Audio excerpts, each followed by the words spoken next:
Hello, my dear friends. My name is Mario Pedro Gould. You are now tuned into the Alpha Success Network. And today I want to have a very powerful conversation with you. We're going to be exploring this theme of rejection. I'm going to call this whole conversation Rejection is an Illusion. That's going to be the title of this conversation. Now, let me begin my conversation with you by sharing with you that I personally have had the biggest, strongest fear of rejection for a good part of my life. This was something that plagued me for a very, very long time. I'd like to engage in a little bit of an exercise here with you just to set the foundation right for the conversation that we are going to be having together. I'm going to invite you to close your eyes. First and foremost, close your eyes and go back in time, the history of your life, and recollect the first, most painful experience of rejection that you had in your life.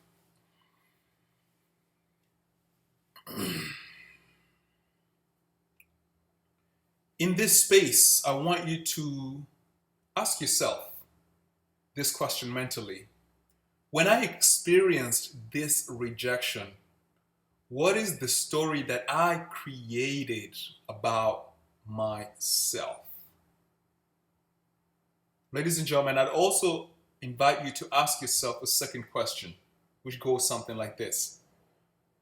What impact has this story which I created what has been the impact of this story that I created on the rest of my life up until today?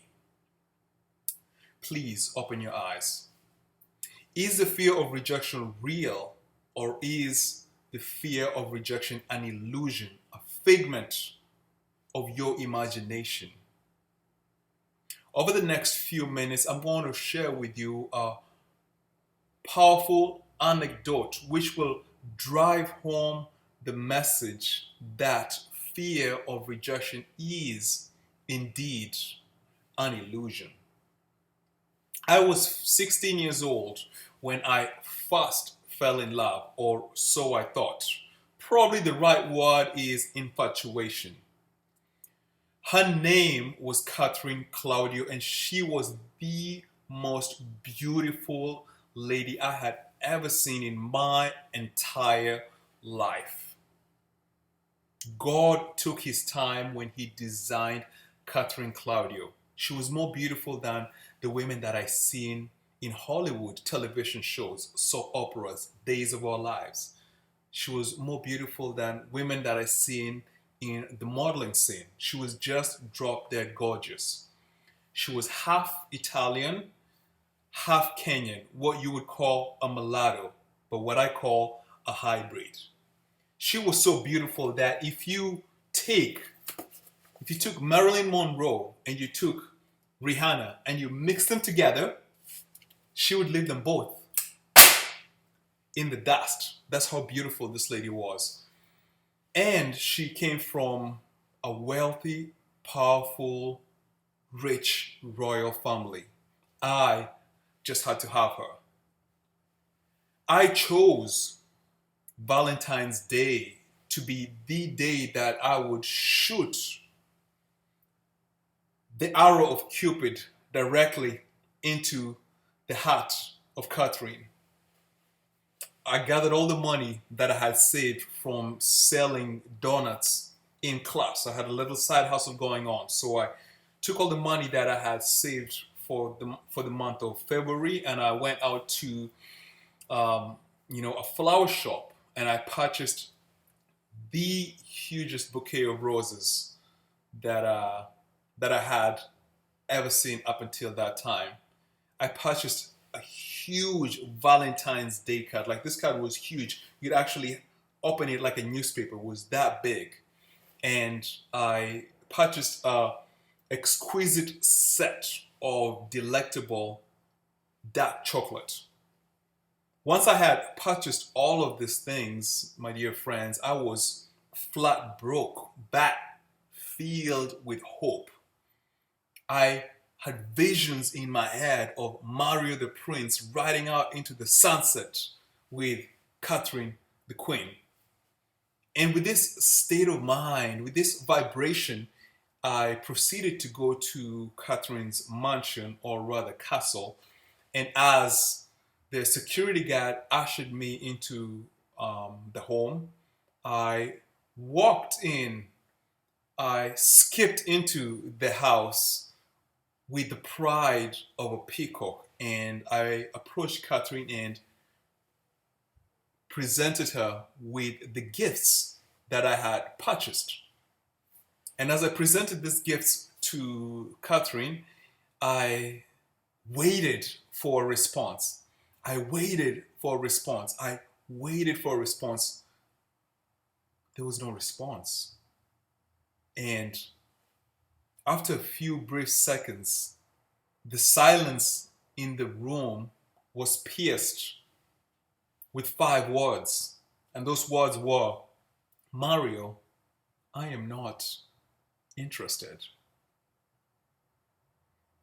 At that moment, my dear friends, my heart collapsed with the weight of disappointment. Dad! My heart fell down so hard that I felt every fiber in my body reverberate with disappointment. And at that point, my dear friends, at that point, I made up a story about myself. And the story that I made up was that I was not wealthy enough to date the richest and hottest girl in the city. So over the next 14 years, I spent an inordinate amount of time pursuing wealth because I wrongly concluded that my net worth determines my value. You see what I'm saying? And then I also spent the next 14 years of my life settling for average relationships instead of pursuing the woman of my dreams, the cream de la cream, because I was afraid of rejection. Now, this is what I want you to understand about the story is that Catherine did not really reject me. All she did was say that, Mario, I am not interested. And I took these words and I created a story. I built castles in my mind of inferiority. Where is it in your life that you're building castles of inferiority? Go back to the story that you created when you got rejected. What is the story that you tell yourself? Is it something like, I'm not smart enough to, I'm not beautiful enough to, I'm not good enough to, I am not, you fill in the blanks. So what I want to do here with you today is I want us to let go of this story, let go of this fear of rejection. And to aid you in doing this, we're going to perform an exercise, or you're going to perform an exercise known as the burning bowl ceremony. And it's a exercise whereby you take a piece of paper and you write down this story that you created after you got rejected.